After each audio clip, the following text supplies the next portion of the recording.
বন্ধুরা, এই মুভিটাতে একটা মেয়ে নিজের বাড়িতেই ধর্ষণ হয় আর মেয়েটা তার ধর্ষণের বিচার চাইতে কোর্টে যায়, কিন্তু মেয়েটা অন্ধ হওয়ার কারণে তার বিচারে বাধা হয়ে দাঁড়ায়, কারণ ধর্ষণকারীকে কেউ দেখেনি, এমনকি ধর্ষণকারী কোনো প্রমাণও রেখে যায়নি। এরকম পরিস্থিতিতে মেয়েটা হার না মেনে লড়াই করে যায়। কিন্তু বন্ধুরা, এখন প্রশ্ন হলো মেয়েটা কি ন্যায় বিচার পাবে, আর যদিও পায় সেটা কিভাবে? যদি জানতে হয় তাহলে ভিডিওটা পুরো দেখতে হবে। মুভির শুরুতে একটা লোক অপরাধের জন্য পুলিশ অফিসারদেরকে ডেকেছে। পুলিশটা আসার পর জানতে পারে একটা অন্ধ মেয়েকে ধর্ষণ করা হয়েছে। মেয়েটার নাম ছিল মায়া। এরপর পুলিশ মেয়েটাকে জিজ্ঞাসা করতে থাকে।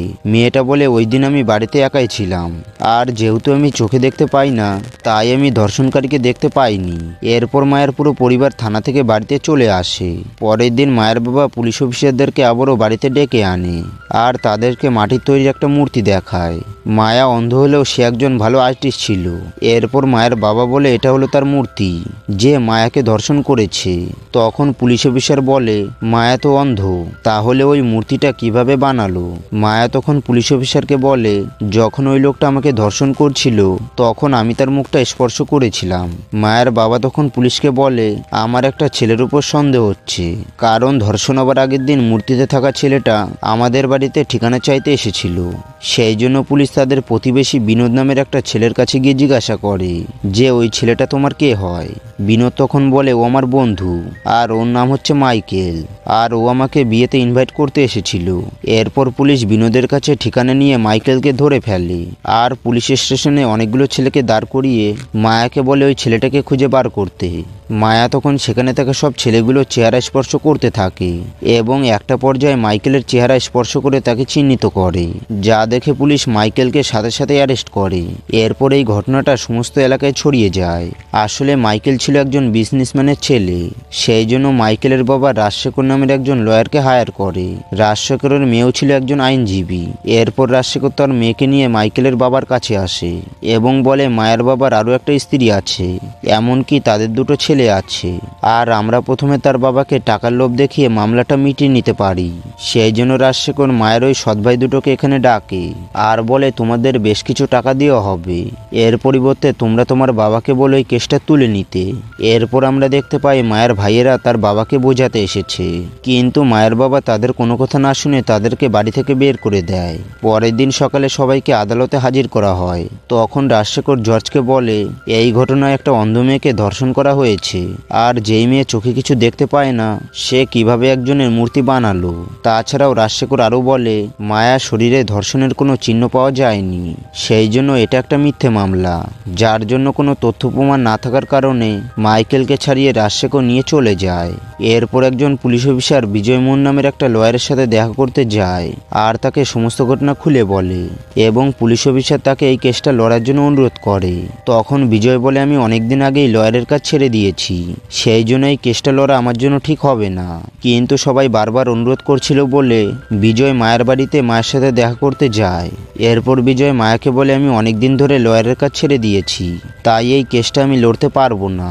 মায়া তখন বলে, আমি ছোটবেলায় আমার বাবা মাকে হারিয়ে ফেলেছি, যার জন্য পাড়া প্রতিবেশীরা আমাকে অনেক উল্টোপাল্টা কথা বলে। এরপর দেখা যায় বিজয় সেখান থেকে চলে যায়, আর যাবার সময় বিজয় বলে, আমি কোনো মতে এই মেয়েটাকে কেসটা হারতে দেব না। সেই জন্য বিজয় মায়ের মামলা তদন্ত করতে শুরু করে। এরপর বিজয় যখন আদালতে পৌঁছয় তখন তার সাথে মাইকেলের উকিল রাজশেখর এবং তার মেয়ের সাথে দেখা হয়, কিন্তু তারা একে অপরের সাথে কথা বলে না। আসলে এর পিছনে একটা কারণ আছে। কিছু বছর আগে বিজয় রাজশেখরের হয়ে কাজ করত, তখন পূর্ণিমা ছিল একজন জুনিয়র ট্রেনার। এরপর কিছু বছর পর দেখা যায় বিজয় আর পূর্ণিমা একে অপরকে পছন্দ করতে শুরু করে, কিন্তু পূর্ণিমার বাবা রাজশেখর এই সম্পর্কটা মেনে নেয় না, সেই জন্য বিজয় লয়ারের কাজটা ছেড়ে দেয়। যাই হোক, এরপর ঘটনাটা আদালতে আবারও ফিরে আসে এবং আদালতে মায়ের বাড়ির কাজের লোককে ডেকে আনা হয়। বিজয় তখন তাকে প্রশ্ন করে, সেদিন কি হয়েছিল আর তুমি কি কোনো কিছু জানো? তখন ওই মহিলা সবকিছু বলতে শুরু করে যে ওই দিন মায়ের বাবা মা একটা বিয়ে বাড়িতে চলে গিয়েছিল আর আমিও ব্যাংকে একটা দরকারি কাজের জন্য গিয়েছিলাম, কিন্তু আমি বাড়িতে এসে মায়ের অবস্থা দেখে প্রচণ্ড ভয় পেয়ে যাই, তাই আমি প্রতিবেশীদেরকে ডাক দিই আর প্রতিবেশীরা তখন পুলিশকে খবর দেয়। এরপর বিচারক রাজশেখরকে ওই মহিলার সাথে কথা বলার অনুমতি দেয়। রাজশেখর তখন ওই মহিলাকে জিজ্ঞাসা করে, তোমাদের ওই বাড়িতে কতগুলো চাবি আছে? কাজের মহিলাটা তখন শেখরকে বলে, বাড়িতে মোট দুটো চাবি আছে, একটা আমার কাছে থাকে, আরেকটা মায়ের বাবার কাছে থাকে। এরপর দেখা যায় বিজয় মায়ের মাকে প্রশ্ন করতে শুরু করে এবং বলে, আপনি কি কখনো মাইকেলকে দেখেছেন? মায়ের মা তখন বলে, মাইকেল যেদিন প্রথম তাদের বাড়িতে ঠিকানা চাইতে এসেছিল সেদিন দেখেছিল, আর হয়তো সে আমাদের পরের দিন বিয়েতে যাওয়ার কথাটা জেনে গিয়েছিল। এরপর রাজশেখর মায়ের মাকে প্রশ্ন করতে শুরু করে। রাজশেখর তখন মায়ের মাকে বলে, তুমি মায়ের বাবার সম্পত্তি দেখে বিয়ে করেছো, তাছাড়াও তুমি আগে থেকেই জানতে যে মাইকেল একজন বিজনেসম্যানের ছেলে, তাই তুমি তোমার মেয়েকে টাকার লোভ দেখিয়ে এই জঘন্য কাজটা করিয়েছো। এরপর দেখা যায় আজকের মতো আদালত মন্তব্য ঘোষণা করা হয়। পরের দিন দেখা যায় বিজয় মায়াকে কিভাবে আদালতে কথা বলতে হবে সেই বিষয়ে বুঝাচ্ছে। সে বলে, তোমরা যতদিন ন্যায় বিচার না পাবে ততদিন বিপক্ষ দলের উকিল তোমার বাবা মাকে উল্টোপাল্টা কথা বলে হয়রানি করবে, তাই তোমাকে বুঝে শুনে সব কথার উত্তর দিতে হবে। পরের দিন মায়া আর বিজয় আবারও আদালতে আসে। বিজয় তখন মায়াকে সেদিন কি ঘটনা ঘটেছিল সেটা খুলে বলতে বলে। মায়া তখন বলে, সেদিন সবাই বাড়ি থেকে চলে যাবার পরে আমি স্নান করে বাইরে বেরিয়ে আসি, তখন মাইকেলের দ্বারা আমাকে ধর্ষণের শিকার হতে হয়। এরপর বিচারক বিপক্ষ দলের উকিল রাজশেখরকে প্রশ্ন করতে বলে। তখন রাজশেখর মায়াকে বলে, তুমি কিভাবে বুঝলে যে মাইকেল তোমাকে ধর্ষণ করেছে? মায়া তখন বলে, আমি যাতে তাকে চিনতে পারি সেই জন্য আমি তার চেহারা স্পর্শ করে রেখেছিলাম, কিন্তু আমি তাকে নিজের ইচ্ছায় স্পর্শ করিনি। তখন যদি আমি তাকে বাধা দিতাম তাহলে হয়তো আমাকে মেরে ফেলতো। এরপর মায়ের এই ঘটনাটা নির্দুনিয়ায় ছড়িয়ে পড়ে।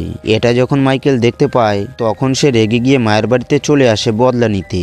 মাইকেল তখন তার পুরো পরিবারকে হুমকি দেয় এবং বলে কেসটা তুলে নিতে, আর তারা যদি কেসটা তুলে না নেয় তাহলে সবাইকে মেরে ফেলবে। এই বলে মাইকেল সেখান থেকে চলে যায়। পরের দৃশ্যে রাজশেখর কিছু কাজের জন্য দিল্লিতে চলে যায়, তাই কোর্টে এই কেসটা লড়ার জন্য পূর্ণিমা চলে আসে। এরপর বিচারক মাইকেলকে এই মামলার ব্যাপারে জিজ্ঞাসা করে। মাইকেল তখন বলে, আমি নির্দোষ, আমাকে ফাঁসানো হচ্ছে। আমি সেদিন আমার বন্ধুর বাড়িতে গিয়েছিলাম, আর সেখান থেকে আমি আমার বন্ধুর রিসোর্টে গিয়েছিলাম। এরপর আমি যখন দেশের বাইরে যেতে চেয়েছিলাম তখন আমাকে ওখান থেকে ধরে আনা হয়েছে। এরপর দেখা যায় বিচারক এই মামলার জন্য পরের দিন ঘোষণা করছে। এরপর বিজয় মাইকেলের কথা অনুযায়ী তার নিজের কলিগকে মাইকেল সেদিন কোথায় কোথায় গিয়েছিল সেই খবর দিতে বলে। তখন তারা খুঁজতে গিয়ে রেস্টুরেন্টে একটা ক্যামেরা দেখতে পায়। ভিডিওতে দেখা যায় মাইকেল আর তার বন্ধু সত্যি সত্যি রিসোর্টে গিয়েছিল।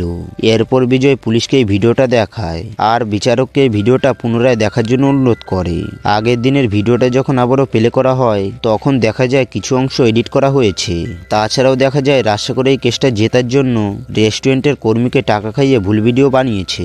তখন বিচারক রাজশেখরের এই বেআইনি কাজের জন্য তাকে আইনের আওতায় আনার নির্দেশ দেয়। এরপর বিজয় মাইকেলের ড্রাইভারকে জিজ্ঞাসা করে সেদিন সে গাড়িটা চালাচ্ছিল কিনা, কিন্তু ড্রাইভার তখন বিজয়কে মিথ্যা কথা বলে যে সেদিন সে গাড়িটা চালাচ্ছিল না। ঠিক তখনই বিজয়ের কলিগ প্রমাণ নিয়ে চলে আসে, যেখানে দেখা যায় সেদিন এই ড্রাইভারটাই গাড়িটা চালিয়েছিল।